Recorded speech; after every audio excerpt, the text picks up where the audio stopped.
fearless fundraisers, I'm Don Lego, and it's time to buckle up for a new episode of Raise Nation Radio, the one and only podcast made to inspire fundraisers just like you to continue making impact in our communities, building better tomorrows, and exchanging ideas.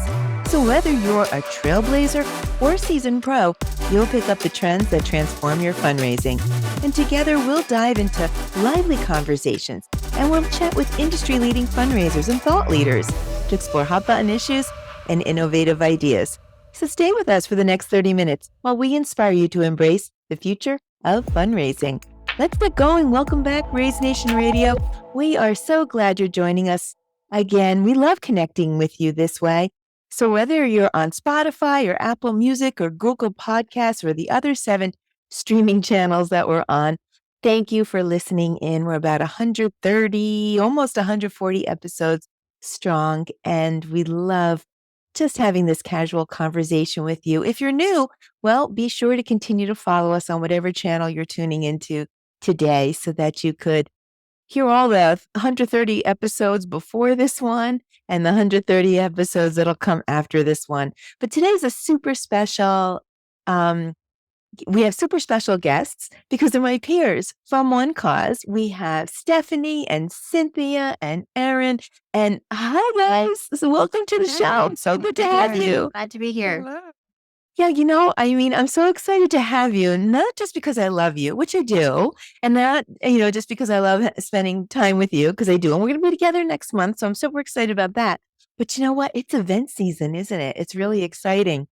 So I kind of have like a little agenda with you all.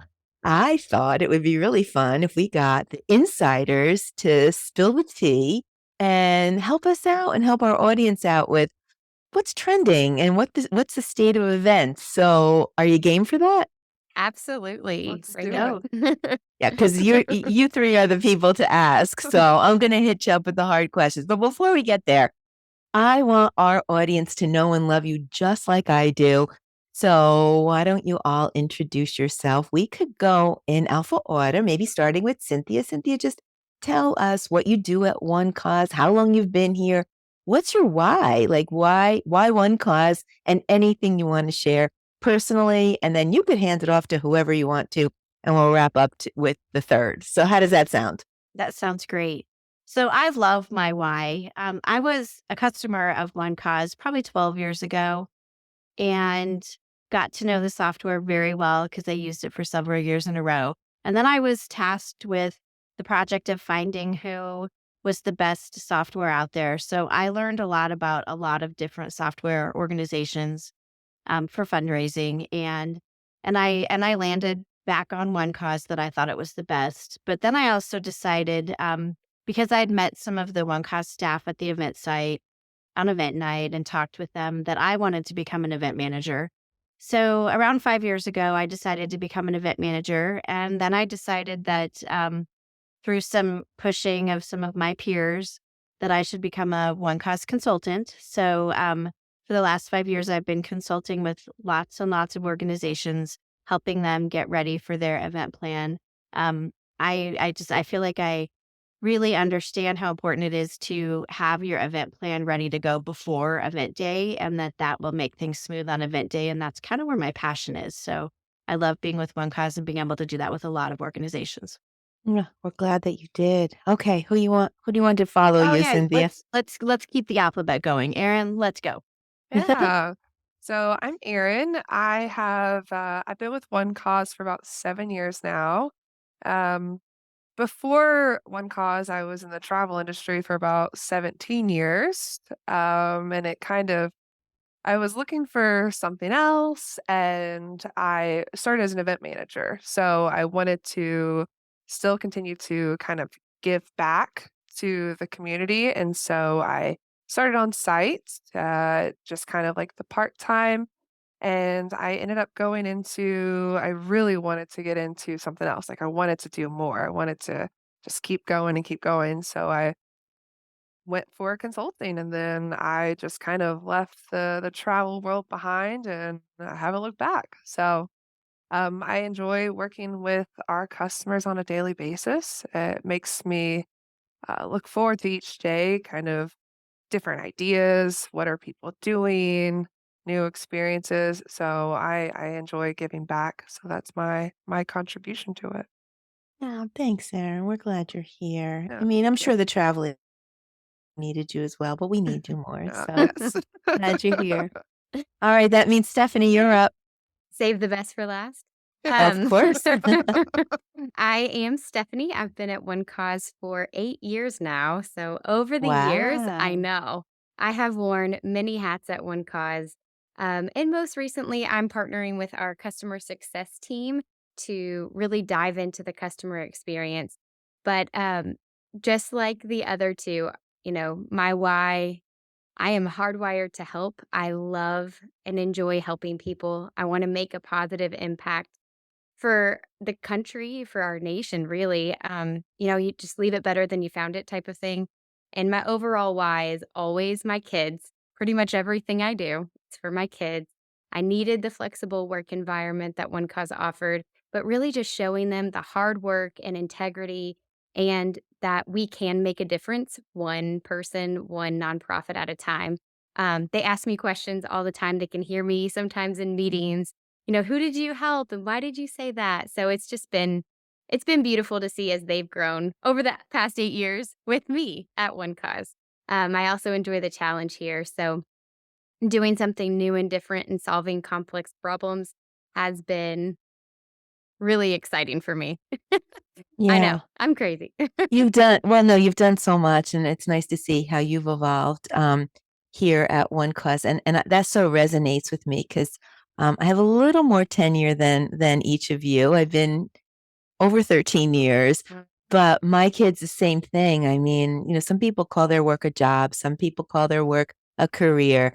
For me, it's a lifestyle. And it's so true about what each of you said that, we're a software company, we get that, but really it's leave the world to Stephanie, to your point, better than you found it. And the causes that we serve are so front and center in everything we do every day. Don't you feel that just Mhm. here in the One Cause nation that we call it, right? Don't you feel Mhm. that every day? It's Mhm. just All the so, time. Yep. yeah.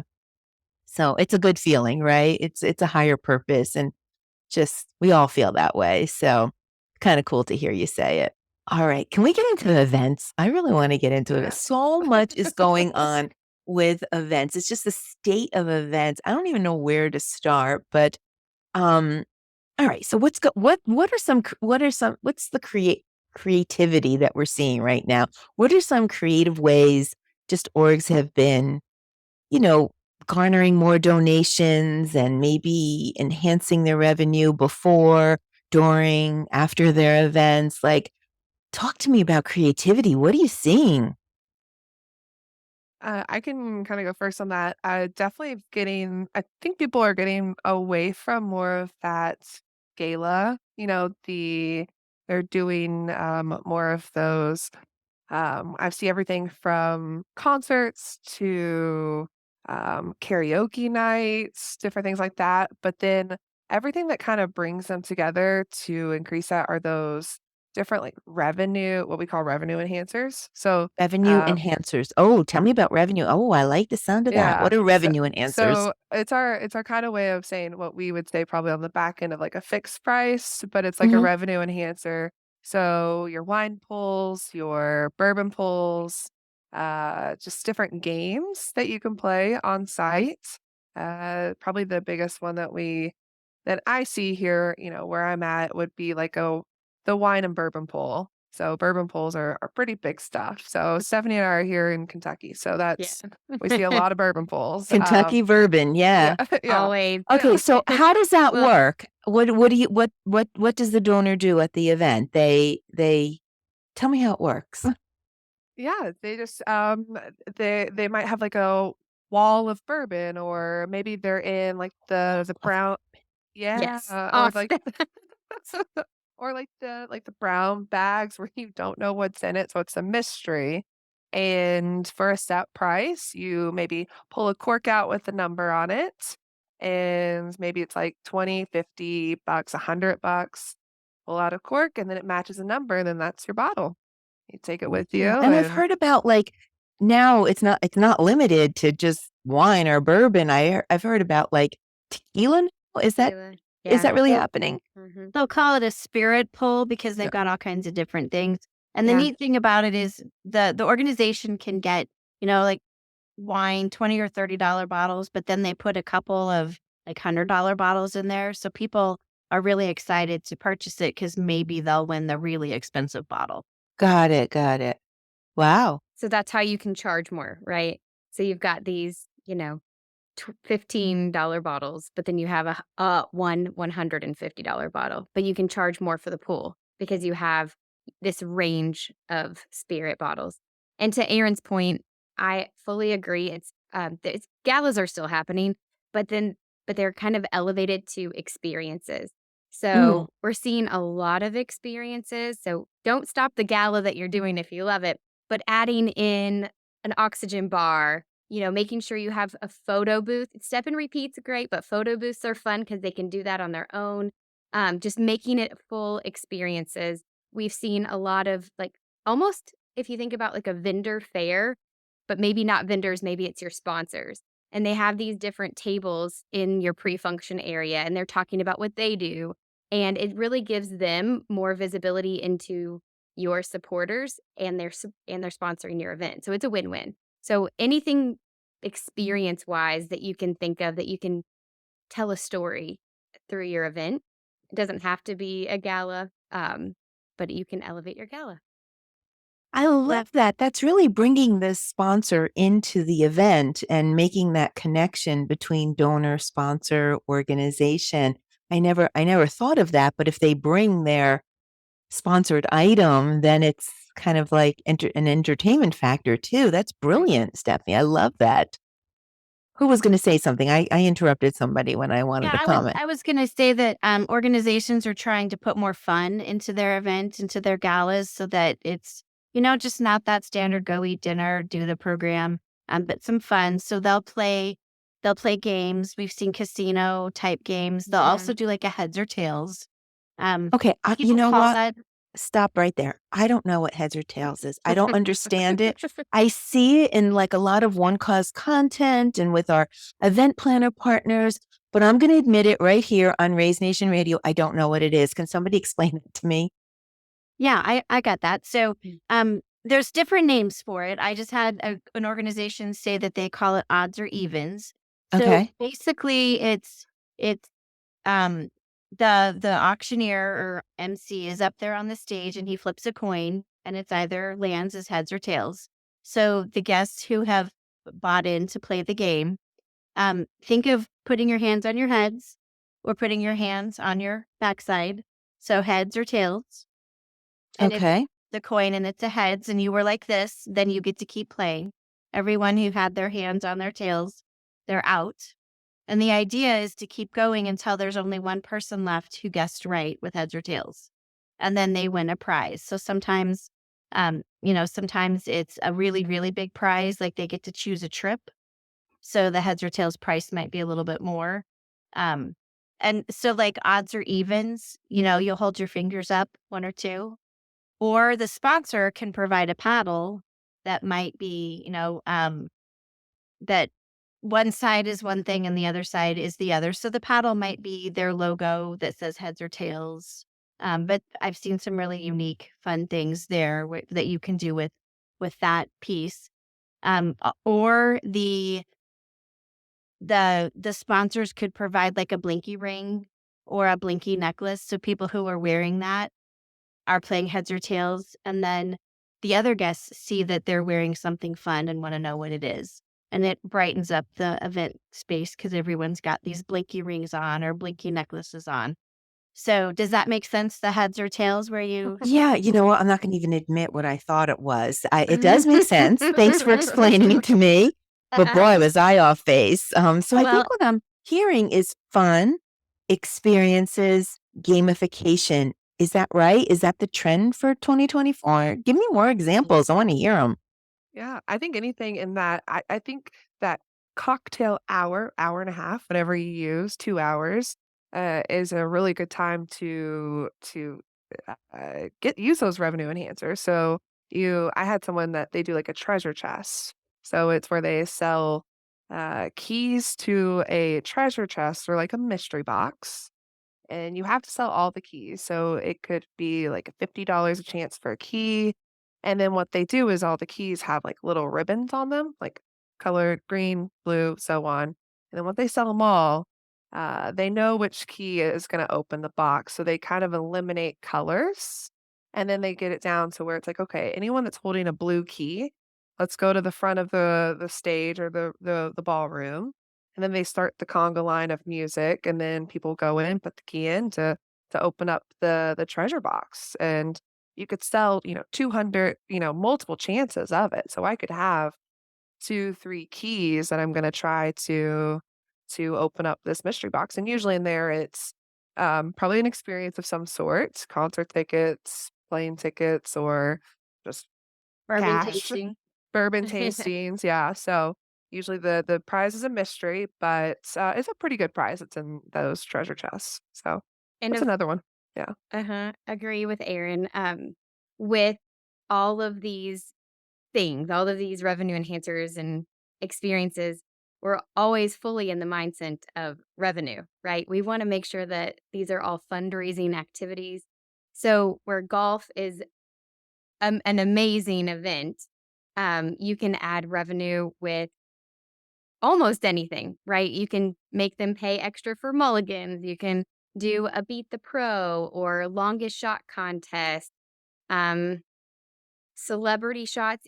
There's all these different kind of add-on things that are, giving them an experience that they're, paying for the fun. But you can take that into any of the other events. You could do tennis and you could do, play with a pro or, hit the ball with a pro. Different things that would be fun that don't really cost the organization money and people just pay a nominal fee to participate in the experiences. Always fundraising at the forefront, right, of all of these events. I Oh, think I it like makes it more fun. I mean, yeah, I gotta tell you a little secret about my husband. He and his sorority, fraternity brothers, they actually bet pennies or dollars or something like that on every single sporting something throughout the year. And then at the end, somebody wins like this handmade trophy that my husband spends hours in the basement trying to engrave somebody's name on. And then they ship that to that person to hold for the whole year. And then, well, but you know what? It's just engaging. It connects people. It makes it fun. So why not monetize that and bring it to your fundraising event? Because this stuff is just fun, like, Mhm. putting contests and, the ninth hole, putt for a trip or something like that. It's fun and it's more engaging. So why not?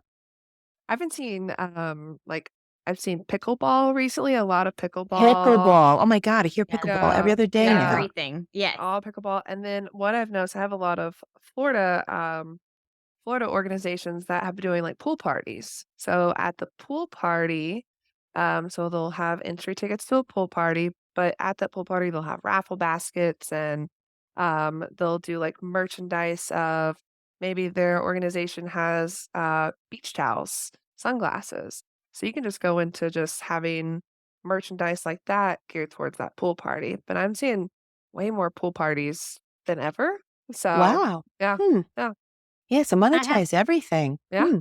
Oh, I have a couple of breakfast events or lunch events, and so those are quick and fast. And they wanted to have something that was a revenue enhancer, so they just do an easy 50-50 raffle. Oh, And there you go. especially if you're using digital software for your event, it makes it really easy. Hmm. And a lot of times, whoever wins the 50-50 raffle, they Donates it get back. to give back. Mhm. Yeah. So that's a really easy, quick revenue enhancer that can be added to an event. Yeah. Okay, so I learned two new words, revenue enhancer. That needs to be top of mind for every fundraiser out there.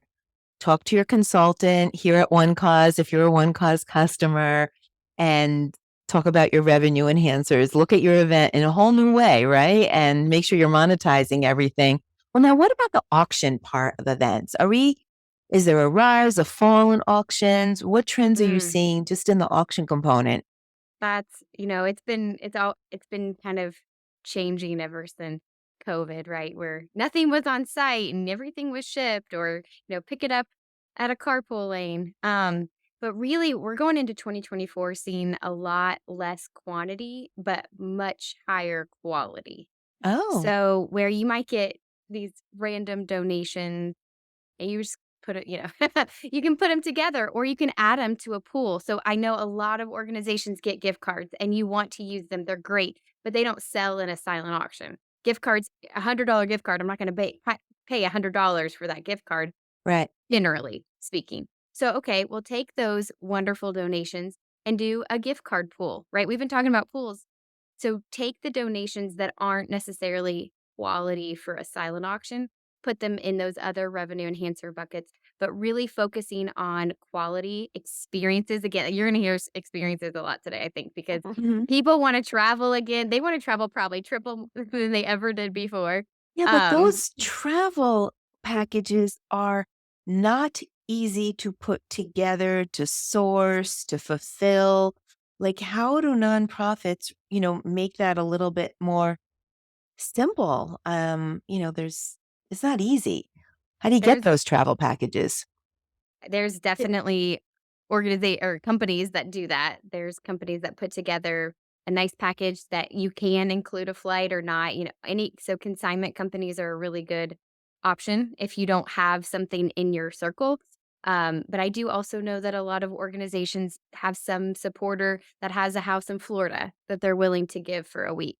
So, in either case, you're not really out money because with consignment, you just sell it for more than it costs Mhm. so that you're getting only profit from that. And of course, if it's donated and they have the place, then maybe you need to also get airfare or maybe not. Yeah. But I think consignment used to have like a negative connotation to it, but really not. When you think of sourcing and making sure the place is ready and the Mhm. concierge service and being able to do multiples and, all that goes into it, I think consignment has taken on a new name, especially if you're working with a trusted partner. So Mhm. we've seen an uptick A with lot. that. Yeah. Mhm. Good Yeah. And news there and for there's some pretty cool trips out there too. Well, Yeah. I've peeped at those consignment packages, and so there's a lot of different options for Yeah, them we have them to on our choose from. website. Yep, Yeah, choose we now, pack do, we later. do. We sure do. We have them on Yep, our website. yep. Yeah. Pretty All right, cool well, we're trips talking and about the concerts. what? I'm sorry? Pretty cool trips and concerts. There's a lot of And concerts concert. Oh, happening. Taylor Swift, you all. Yeah, I I know. had 3 Taylor Swift live auction packages in the same weekend sell for like insane prices. Yeah, I'd pay a lot of money for that. I'd pay a lot of money that I don't have. She's just amazing. What a performer. What a performer. All right, well, let's switch gears because this is all fun stuff. But running an event is not easy. There's just a lot of moving parts and 4 hours to get it right. And that there's components of your event that just need attention. And you need to give it attention because to your point, we're trying to create experiences and a good experience is not waiting in a check in or check out line, right? That's just not a good experience. So can we go over everything from, hello to goodbye at an event and what you recommend to enhance and make that process an experience? See, I'm learning the buzzword there, Stephanie. What do Getting you it. got for that? Yeah, so I always say check-in is such a big piece of your event because that is how people are going to that's it sets the tone for the whole evening of how they're going to start off that experience, if they're going to be waiting in a line or not. So there's a lot of helpful things to do beforehand.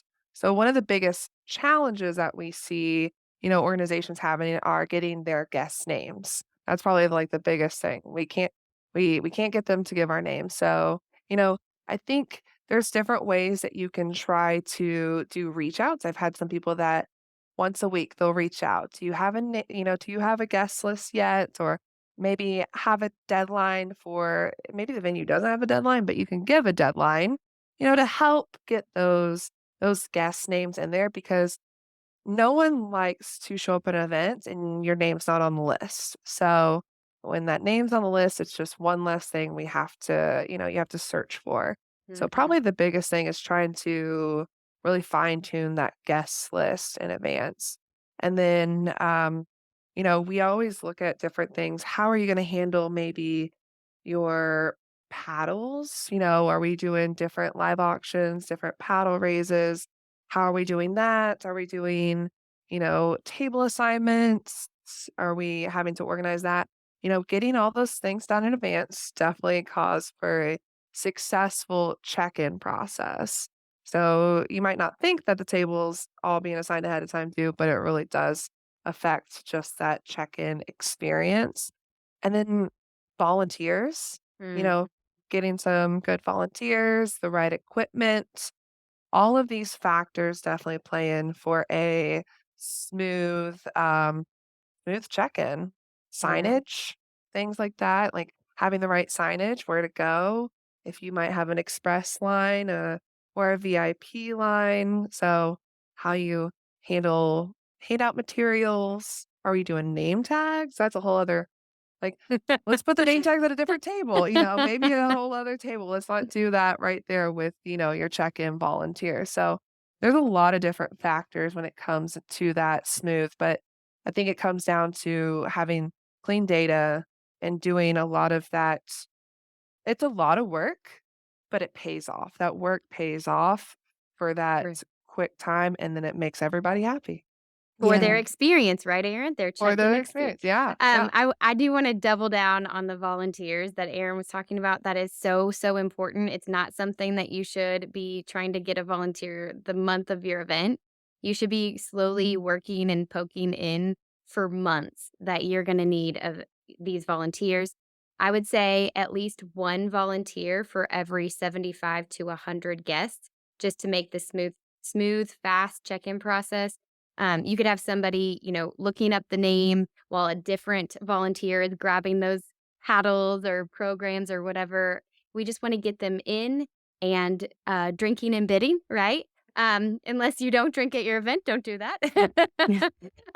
But just get them in the door. So volunteers are absolutely crucial, and the amount of volunteers is just as important. The other thing I would say about volunteers, while volunteers that are chatty are wonderful and they know everybody, they are gonna take longer to check people in. If they know every single person walking through the door, just know that their line will go slower. So, Maybe put them definitely someplace else. yeah, They can put chat. Yeah, we 12 want them to chat it up, but maybe they go someplace else. so they can go to the name tag Name tag. table. But There the you other go. Move them to the name I tag was table. I was also thinking they're the best ones to, like, be at the door, to welcome they're the best first face. Mhm. Be at the door, say, "This is where registration is," but they probably would, make the line back up if they're actually at registration. So as you're procuring your volunteers, as you're getting them, thinking of the best spaces to put them in. Yeah. Speak to their, leverage their Strengths. strengths, right? Yep. Put them where, their strengths are going to work best and keep the efficient, direct ones, moving that Mhm. line along. But smiley faces too. Yeah, of So course, always a smiley face. So what about self-directed? I mean, this is all well and good. I get it. Put a lot in up front, make that check-in line go smooth, get your right volunteers in the right spots. But I know me today, I'm a little like I don't always want to talk to people, which is odd for somebody who's hosting a podcast. But anyway, that's another story. Um, but like I think donors are consumers and consumers are donors. And I think we're all used to just a lot of self-directed things. I know I never checked in at, a Marriott property before on an app, and now I do. And now it's the only way I want to do it, right?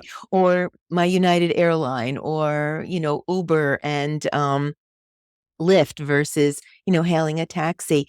Are How is technology working in like self-directed check-in, check-out with QR codes? Do you recommend that? Are you seeing that? Is that working? Who wants I'll to take? jump in and say, and I think that it depends on, it depends on what digital software you're using for those check-in and checkout processes. and it depends on, what you're handing out. It also depends on what kind of analytics you want. If you just want people in and you want them fast and you want them get in fast, have a good time, and you're not worried about seeing like who purchased a ticket but who didn't attend, um, then then you can use the technology out there. Um, some softwares have QR codes now, so people can just say, "Hey, I have my ticket," or just quick scan their ticket and go. There's so many different ways that you can do it, and it depends on how the organization wants to read their data post of it. Yeah. And it is helpful to have that data of who bought tickets, but how many people actually attended, so that they can see that from year to year for their planning process. But it sure does speed the check-in process up when you use digital systems. Tools. Yeah. And people are getting more and more used to, like you said, you use Lyft now. You use, you don't want to check in the Marriott. You just use the app. So people are getting more and more used to apps, which is helping that experience at check-in be much quicker. Because you still have the number of volunteers, but then people are just whizzing through because we're able to use the digital process. But also, the organization has to look at what kind of data do I want in the end. And Yeah. so your check-in process and using all of those neat tools is based on what you want your data to read at the end. So I guess having flexibility in your system is probably important because there's no every event is alike, but no two events are alike, right? So you need a platform that's modern and flexible to accommodate how you want to what experience you want to give to your guests, right? So I'm so well, proud of you, Dawn. I know I got it down. Well, now let's go to the end of the event and the checkout process. I mean, that's just as important, right? Your first impression and your last memory. So, how are we streamlining that process? So checkout to me is kind of my passion and my touch point for everyone. Because the checkout is the final experience for your guest at your event. And a smooth checkout is so important. Guests are picking up their winnings, the silent auction winnings or the live auction winnings, and then they're going home, and you want them to be like, "Oh my gosh, I'm so glad I won this." And so a chaotic checkout is not what you want. And we've learned that a best checkout is going to look like that you get the items for the guests. Don't let them pick up their own items because they'll pick up something wrong or they'll think they won and they actually didn't. So if you have those volunteers, and I did want to make a little note on the volunteers that are, if you're doing a digital setup for your check-in and check-out, the volunteers that are on your devices, like your phones or your iPads or your laptops, you want to make sure that those people feel comfortable using technology. You don't want to put somebody who's not very technology savvy on those devices at check-in or check-out when it's busy and fast. So have those volunteers on their devices checking the guests out. And then just like Stephanie said with check-in, where one person is on the device checking people in, the other person's grabbing the handouts. You do the same thing for checkout.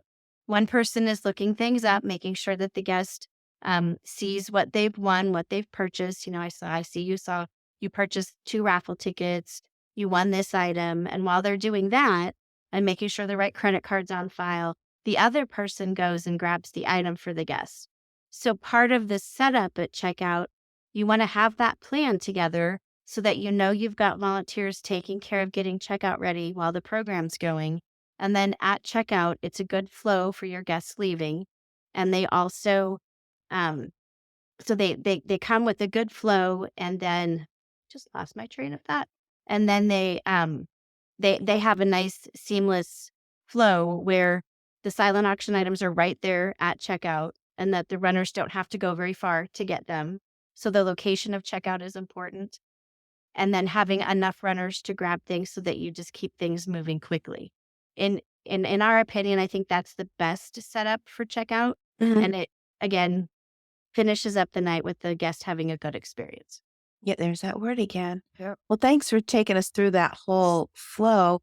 Let's get back to some of the good stuff. I mean, we have to talk about check in and check out. And all of the processes. But I thought maybe we could get back to some of these donation opportunities and the gamification, because that stuff was really, really Yeah. cool, right? And So, what are the donation opportunities? How do you get gamification going in the room? Like, I don't know, between tables or things like that. Any opportunities there that we want to spill the tea on? oh, Dawn, I thought you'd never Oh, ask. okay. I'm asking. I love not, and I realize not every single event is going to have a paddle raise. So this is going to be specific. If you have an auctioneer or MC doing a paddle raise, and what you normally see with that is the tiered, right? 10,000, 5,000, 2,500, and you kind of continue down. Um, and a lot of people were seeing maybe pre-COVID the $100 level with like the last hero or last man standing. We saw a lot of that. But in the case that it wasn't clearly explained, there was some confusion. So, what I'm seeing just a huge influx in 2024. I'm talking probably 90% of the people, customers, organizations, I can't talk, that I've talked with are doing it's called a paddle drop. And Oh, a paddle I drop, know. not a paddle raise. Uh-oh, what is this? Well, it's a half paddle raise until the $100 level. And then you have a couple of options. So you hit the $100 level and you're like, all right, thank you so much. We've, raised this much because of your generosity. But wait, what's this? And this is where you're kind of bringing in some gamification. So like Aaron said, in Kentucky, it's going to be a bottle of Pappy every time, 15, 20 year, I don't care, 25 year. But some generous gift has now presented itself, and we want to give it to one of you. So at the $100 level, anybody that either drops their paddle on the table, drops it on the floor. I've had organizations where they walk up and drop it on the stage. So you drop that paddle. You don't need that paddle anymore, right? We're done. We've done the live auction already. We don't need our paddle for any reason. We're dropping the paddle. And then volunteers are collecting those paddles off tables. Maybe they're in baskets and they're kind of walking around and you're dropping it in a basket so that they don't have to pick it up off the floor, which I think is generous to do. So they drop the paddles and and then they're put into a big pile and one random paddle is pulled and that person wins that bottle of Pappy, that trip. But Oh, every single one of those people then just gave $100. I see. So It's Okay. like, what happened is that person probably already gave at the $1,000 level because that was what their plan was, and now they've given again. So what we see for the majority of supporters in the room, that surprise gift has made almost 85-90% of your supporters actually double donate during your appeal. Yeah. So Oh, it's a wow. real So it's so raise the paddle, then drop the paddle. exactly. Yeah. And you'll see a huge participation in that because, okay, it's just $100 at that point, right? It's Yeah. not a big deal, but you're getting all of these people to do that, which is actually garnering more dollars than that last hero because you were seeing only like a couple, two or three Sure. going back and forth. Whereas this is, like I said, 85-90% of the room is like, oh, I'm $100. I can do that for a bottle of whatever Yeah. you end up having. It's And So amazing. fun. Yeah. I've seen organizations take those paddles, the smaller ones, and actually have them all in that basket and throw them up in the air and catch them. And that's just a really nice, aesthetically pleasing way to do Like that. It's fireworks. fun and exciting. Yeah, Yeah. like fireworks Yep. with your Yeah. paddles. Yeah, so much fun. Now, I how do just you get competition going in the room, especially like for education, high schools, you get some competitive people. How can you get is there a way to get the tables to compete against each other? Have we seen that? Yeah. So if you're doing your fundraising event with digital software and it has like table reporting capabilities, you can tell people we're going to do a table competition and whoever donates the most will win something. A lot of people will do a dessert dash. So people are donating to go pick their dessert A first. dessert dash. Oh, okay. Or they're donating to get like a special dessert at their table and no one else gets dessert. Or a bottle of Um, champagne. Yeah. Yeah. Or even like I've seen a sushi plate. They do a table competition to earn a sushi plate for the beginning of the event. Mm. So I've it's actually based seen on sell a like a coffee mug and get like a special espresso cappuccino with happy in it, but you have to buy the mug first. yeah. So I've seen that as well. Or the bar service at your table. Did you say that? Bar service at the Oh table. no, bar service at your It's a good table. one That's too. cool. Hmm. You can pay for anything. Yeah. Yeah. Yeah, I guess right. You can pay for anything. You Yeah. pretty Parking much can spot. gamify anything. I like our I'll go ahead and say we do have a and there might be some other digital fundraising softwares out there, but we do have this what we call donate to vote. Um Oh, so it's one of like for my Dancing with the Stars or something like that, right? yeah, I've seen people do some wild things with this donate to vote. Like voting on next year's theme for the event. So they might like the options could be Great Gatsby, Midsummer's. They could do like a different themes and they vote and then whoever and they can put it up on a slide on the big screen. But that Oh, you like get with them excited for next year and you raise money. yeah, I had You're- like a vote like a they did like a newlywed game too. Mm. So they had like couples that went Oh, up my on husband and I would stage fail. and you vote for which, newlywed you think is going to win the game and a lot of man, woman of the year competitions, dancing, Prom king singing. and prom queen. Yeah. Mhm. I've seen Wow. best costume at an event. I've seen that as a Best donation cost. event. Oh, wow. For the Halloween's events I've seen that. I did there's like a luncheon and they did table decorations. So each table did their own decorations, like all out themes, and then Mhm. you can vote for which table you like so they can do voting on different tables too. And they're donating I Yeah. get it. and who raises the most. Wow, it's really, we're getting people more involved Mhm. in the event. We're making those connections and we're raising the money at the same time. I really like how clever these revenue enhancers, Yeah. notice I got that Yeah. down, are coming along. Wow, wow, wow. So I think, like, just to kind of sum it up, but then I got one more question for you guys that I think it's going to be a curveball, but I know you guys can handle it. So what I'm hearing, let me see if I got this right. Experiences, experiences, experience. Make sure you're leaving your guests and your supporters with an experience. And when you're thinking about experience, think about check in and check out because that's part of the experience and that needs to be seamless. So fun, gamification, to Stephanie's point, everything's got a price tag, right? And revenue enhancers. Did I get all that right? That's what we're seeing for 2024. How do you do?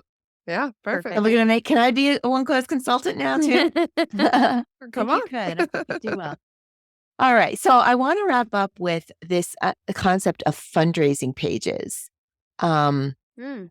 what do we think about that? I've been seeing them a lot. So it's kind of a way to extend the event, right? You can have a fundraising page as the nonprofit, or your donors or guests, or your board members, or your volunteers, or somebody who might not be able to come to the event but wants to know how to help. They're Mhm. spinning up these fundraising pages that kind of support an event. Yeah. Tell me about that. What's going on here? I'm seeing them all over the place. I'll take that. You are Okay. throwing curveballs.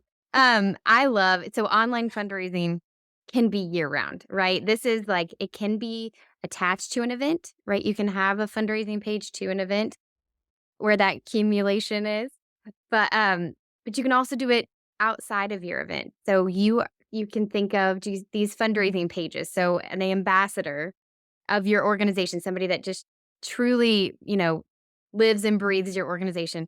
Well, they know people that you don't know. So they can go to their community. They can say, I have a personal goal to raise $5,000 for this organization, and they can create their own page and track their own revenue, their own donations. They can do a walk, a ride, a climb, all the different things that you've seen just for around. Mhm. You can do those as these online fundraising, using online fundraising tools to track it. You can also make it competitive. So each of those ambassadors, I'm calling them, they can compete against each other. They can see each other's goals and how close they are to goals. So you can make that another gamification. First person to get here gets to have lunch with the executive director. You can do all kinds of fun things, Next but level. but Yeah. it's not even the organization that has to do it. They're nominating these ambassadors to take over. We also have like embedded online donation forms.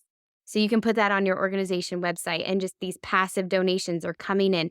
You can collect. Obviously, we know this, fundraisers are always fundraising. You're fundraising before, during, and after an event. Well, you're going to be able to do this seamlessly with online fundraising. Yeah. Think of Wow. Mic drop. I'm sorry. Go ahead. Don, think of how you said like everything has an app now. Think Yeah. about your ambassadors, those people who love to go out and tell people about the organization they support. Think about now they have their own little app where they can just email their people and say, "This is the best organization.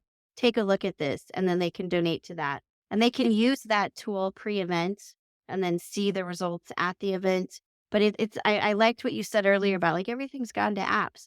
Well, Yeah. fundraising pages kind of just think of it as gone to an app so that the ambassadors who love raising funds for your organization have an easy way to do it now. Yeah, I mean, it's easy peasy, right? Otherwise, how would you do it, right? If I'm an ambassador, a volunteer, or board member, I can talk up the nonprofit, to midnight, but get like being able to say, here, you know what, just donate here, um, makes it just so much easier. We're just making it easier to give, I think, right? Mhm. And that's what it's all about. This is fun, guys. I think I'm gonna have to check in with you periodically so that you can list out all of the tips, tricks, and trends, so that our audience can listen and then integrate them into their event. And of course, if they're listening and they want to do that, call Erin or Stephanie or Cynthia, right? And we'll get it done. But Fearless Fundraisers, I'm so sorry. I know you want more ideas. You're probably feverishly writing them all down, but do not despair. I'll get them all in the show notes for you for easy access. But that is all the time we have for today. Thank you for listening. We hope you enjoyed today's Raise Nation topic and your daily dose of fundraising inspiration. Tune in for a new episode release every Thursday at 12:30 p.m. That's Thursdays, 12:30 p.m. Eastern Time. In the meantime, as I said at the beginning of the show, listen to all the episodes on Raise Nation Radio. You have some catch up work to do.